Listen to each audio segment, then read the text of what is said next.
Space looks silent, but silence lies. Beyond the black invisible storms rage. Radiation, the hidden enemy of space travel. It doesn't roar, it whispers, then it wounds. So what kinds of radiation haunt the void? And which ones could turn a spacewalk into a gamble with death? That's what we're answering today. 1. Background radiation in space. It's always there, a quiet drizzle, like rain so fine you don't even feel it, until it soaks you through. This is background radiation in space, not the loud flares or violent bursts, just the baseline, the hum of the universe. Everywhere you go, you're already bathing in it. Even on Earth, cosmic rays seep through the atmosphere, fragments of ancient stars smash into the upper air, and scatter into secondary particles that drizzle down every second of your life. Step outside right now, whether you're in New York, Karachi, or the Sahara Desert, you're being hit. But Earth is merciful. Our thick atmosphere and magnetic field are like an invisible blanket, shielding us from the harshest radiation. That's why background levels at sea level are tiny, measured in microsieverts per hour. For context, the average person on Earth gets about 3 millisieverts per year from natural radiation. That's nothing compared to what happens when you leave the planet. Astronauts on the International Space Station are hit with 50 times more radiation than you are right now. Not once a year, every single day. It's like sitting in the sun constantly, but instead of warmth, you're under a never-ending X-ray machine. Not enough to kill in a moment, but enough to carve away at health, cell by cell, DNA strand by DNA strand. Background radiation is the starting point, the calm tide beneath the waves, and from here, things only get harsher. 2. Galactic cosmic rays, GCRs. Born in violence, born in death, galactic cosmic rays are the ghosts of exploded stars.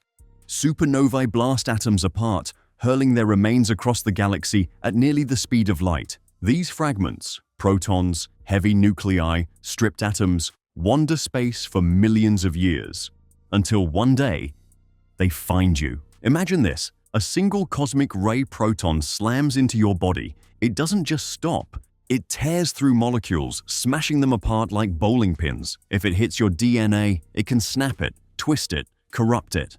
One particle, one chance, one mutation.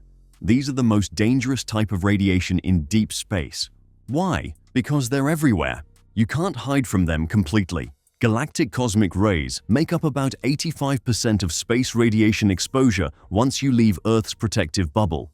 And here's the truth. They're powerful enough to pass through meters of metal. That spacecraft hull you think is a shield. It slows them, sure, but some GCRs laugh at aluminum walls and keep going. NASA simulations have shown that prolonged exposure to galactic cosmic rays could cause long-term damage to the heart, brain, and nervous system. Astronauts heading to Mars will face doses that may push them close to, or even beyond, the lifetime safety limit set for radiation workers on Earth. It's like being peppered with invisible bullets. You never see them, you never feel them, but they carve their signature in you all the same. Every time you use your phone, or GPS, or satellite internet, the device relies on technology sitting in orbit. That satellite, it's under constant bombardment from cosmic rays. Sometimes, when your GPS glitches for a second, it isn't the app. It could be the universe, firing an ancient bullet from a star that died before humans walked the Earth. 3. Solar particle events. SPES. The sun looks calm, golden, steady, but stars are liars. Sometimes the sun erupts, a solar flare, a coronal mass ejection, and in that eruption, billions of tons of charged particles are hurled across the solar system. When those particles arrive at Earth, our magnetic field mostly pushes them aside. That's why you see auroras dancing at the poles. But when astronauts are beyond Earth's shield, that's when the storm becomes lethal. Solar particle events can deliver doses of radiation that overwhelm the body in hours. Vomiting, fatigue, organ failure, in worst cases, death, and they don't come on a predictable schedule. In August 1972, a massive solar storm exploded from the sun. It happened between Apollo 16 and Apollo 17. If astronauts had been en route to the moon at that exact time, their unshielded spacecraft could have been flooded with radiation strong enough to kill them within days. NASA calls it the storm that almost killed Apollo. Today, astronauts on the ISS are safer. The station orbits low enough to stay partly inside Earth's protective field.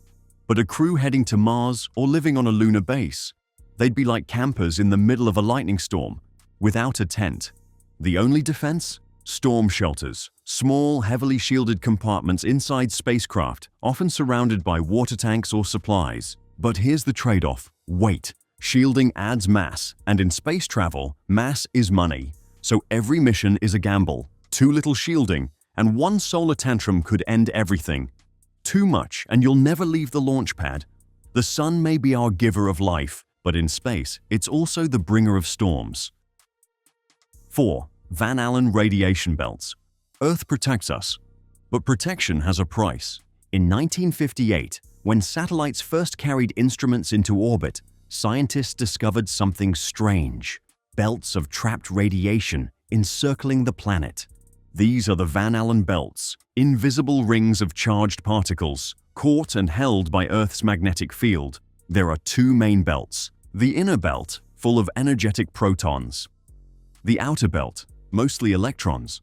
To spacecraft, they're like invisible minefields. Satellites passing through the belts must be specially hardened. Otherwise, electronics fry, sensors glitch, and missions fail. Even astronauts crossing them get hit with doses far higher than normal background levels. Here's a fact: the Apollo missions had to cross the Van Allen belts to reach the moon. The trick was speed. They flew through in hours, limiting the crew's exposure. Stay too long in those belts, and the radiation would build up enough to cause serious harm. Think of it like this: Earth is a castle. The atmosphere is the walls. The magnetic field is the moat. But the moat isn't empty water. It's filled with invisible electric eels. If you want to leave the castle, you've got to cross the moat fast. Today, satellites in medium and high Earth orbit must be shielded carefully. Engineers design circuits that can take a hit and keep running. Because in the Van Allen belts, radiation isn't a maybe, it's a guarantee. 5. Secondary radiation. Sometimes radiation doesn't just hit, it multiplies. Here's the cruel trick of space travel. When a cosmic ray or solar particle slams into your spacecraft's metal shell, it doesn't always stop. Instead, it shatters atoms in the material, spitting out new secondary radiation, neutrons, gamma rays, cascades of smaller particles. And these fragments can be even more harmful inside than the original hit outside. Imagine throwing a rock at a window. Instead of bouncing off, the glass explodes into thousands of tiny knives that slice through everything inside the room. That's secondary radiation. This makes shielding tricky. Use materials that are too heavy, and you create more dangerous splinters of radiation. That's why NASA experiments with plastics, polyethylene, and even water as shielding, materials that produce fewer dangerous fragments. Fact: studies show that secondary radiation can actually increase the effective dose astronauts receive inside a spacecraft compared to what's outside. The shield helps, but it also betrays. The same principle shows up here on Earth in hospitals. When patients receive radiation therapy for cancer, secondary radiation can sometimes damage healthy tissue around the tumor. It's a reminder that radiation is never simple. It's always 2 steps ahead. 6. Neutron radiation. The silent passenger. No charge, no warning, but it moves like a ghost through metal, through skin, through bone. Neutrons are different. Most radiation is charged. Protons, electrons, so magnets and materials can sometimes slow them down. But neutrons, they slip through, indifferent to barriers, leaving trails of destruction deep in tissue. In space, neutrons don't usually come directly from the stars. They're born from collisions. A galactic cosmic ray smashes into the aluminum wall of a spacecraft. The impact breaks atoms apart, and neutrons spill out like invisible shrapnel. Inside, the crew doesn't see it, but their bodies feel it. Neutrons don't glance off molecules. They slam into atomic nuclei, causing secondary damage that's brutal for cells. When they strike DNA, they can twist its ladder, causing breaks that never heal correctly. NASA studies suggest that neutrons could be a major driver of long-term health risks for astronauts. They're linked not just to cancer, but also to cardiovascular disease, cataracts, even degenerative brain damage.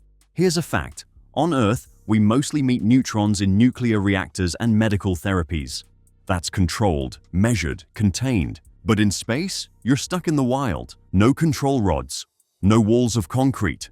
Just a constant stream of ghostly bullets slipping through your body like whispers of destruction. Next time you're on a commercial flight, cruising at 35,000 feet, remember this: your exposure to neutron radiation is higher than on the ground. Pilots and frequent flyers actually accumulate more radiation than most nuclear workers. Flying is safe, but it's a reminder, even here on Earth, you sometimes feel the touch of space. 7. Gamma rays in space. The most energetic light in the universe. Invisible, inescapable. Gamma rays are radiation at its purest extreme. Not particles this time, but photons, tiny packets of energy. Only these photons carry millions, sometimes billions, of times the energy of visible light. Where do they come from? Black holes feeding on stars, neutron stars colliding, supernovae exploding, pulsars beaming cosmic lighthouses across the void, and sometimes the deadliest fireworks of all, gamma ray bursts. The universe's most violent explosions. For seconds or minutes, they release more energy than our sun will generate in 10 billion years. A gamma ray burst pointed directly at Earth could strip away the ozone layer, flood the surface with ultraviolet radiation, and trigger mass extinctions. Scientists believe one such event may have caused a die-off 450 million years ago. For astronauts, gamma rays are rarer threats. They don't happen often in our neighborhood. But when they do, shielding offers little protection. Gamma photons are penetrating. Thin walls or thick walls they slide through, scattering, depositing energy where it hurts most. Gamma rays are also useful. Astronomers use them to study the universe's most violent places. Gamma ray observatories, like NASA's Fermi telescope, detect bursts and map the sky in high-energy light. They reveal a universe not calm and dark, but explosive and furious. Medical science uses gamma rays too. Cancer treatments often rely on gamma photons to kill tumors. Hospitals aim them carefully, using the universe's most violent form of light as a healing scalpel. It's a reminder that even in destruction, radiation holds a strange duality. It kills, but it can also save.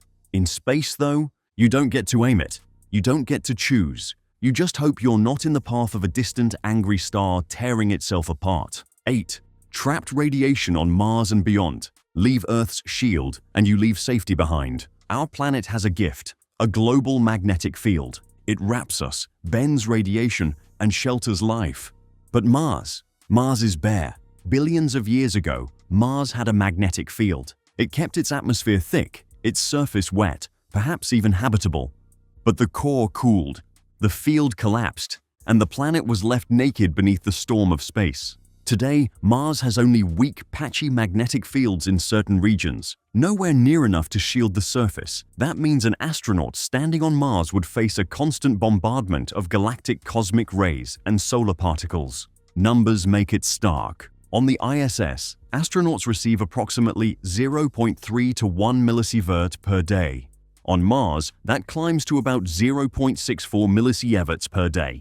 Over a 1,000-day round trip to Mars, including travel and surface stay, an astronaut could receive over 1,000 millisieverts, hitting or exceeding lifetime radiation limits. That's not a dose you feel in the moment. No burns, no sickness. But decades later, cancer, heart damage, or neurological decline could strike. Think of it this way.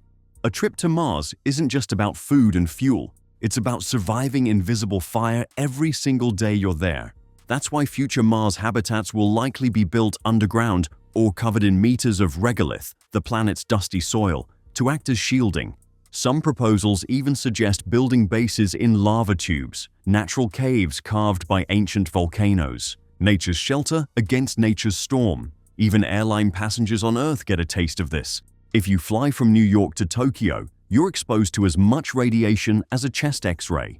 That's Earth's reminder that even here, in our safe cradle, the universe is always knocking. On Mars, that knock becomes a hammer, and astronauts must learn to live beneath it. 9. Shielding and protection. Radiation is the enemy. Shielding is the armor. But in space, armor always cracks. Traditional shielding uses dense metals, aluminum, lead, titanium. But here's the paradox. When cosmic rays smash into heavy atoms, they splinter, creating more secondary radiation inside. The armor fights, but it betrays too. That's why NASA experiments with alternatives. Polyethylene, lightweight, hydrogen-rich, less secondary radiation. Water walls, using stored water around crew quarters as a natural buffer. Liquid hydrogen tanks, pulling double duty as fuel and shielding. Even magnetic fields and plasma bubbles, science fiction turning into science experiments. Adding just 5 grams per square centimeter of shielding material can reduce radiation exposure by 30%. But every kilogram launched into space costs thousands of dollars, so spacecraft design becomes a game of trade-offs. More mass means more safety, but also more cost, less efficiency. Storm shelters are another tactic. Small shielded compartments where astronauts can retreat during solar flares. Imagine a cosmic panic room lined with food, water, and supplies, waiting out the invisible storm. But shielding is never perfect. Radiation always finds cracks, always leaves a mark. That's why long-term missions, moon bases, Mars colonies, deep space journeys must plan not just for shielding, but also for medicine. Drugs to repair DNA, treatments to counteract damage, a new kind of astronaut healthcare built for invisible enemies. We already do something similar on Earth. Nuclear workers wear dosimeters to measure exposure. Hospital staff use lead aprons during X-rays. In space, astronauts do the same, but their dosimeter never goes quiet. It clicks every day, reminding them that their bodies are slowly writing a radiation diary, line by line. Radiation is the storm we cannot see, not one enemy, but many. From cosmic bullets to solar tantrums, it's the true danger of space. And yet, we keep reaching outward, building shields, chasing answers, because survival in space isn't just about fuel or oxygen. It's about outliving the storm itself.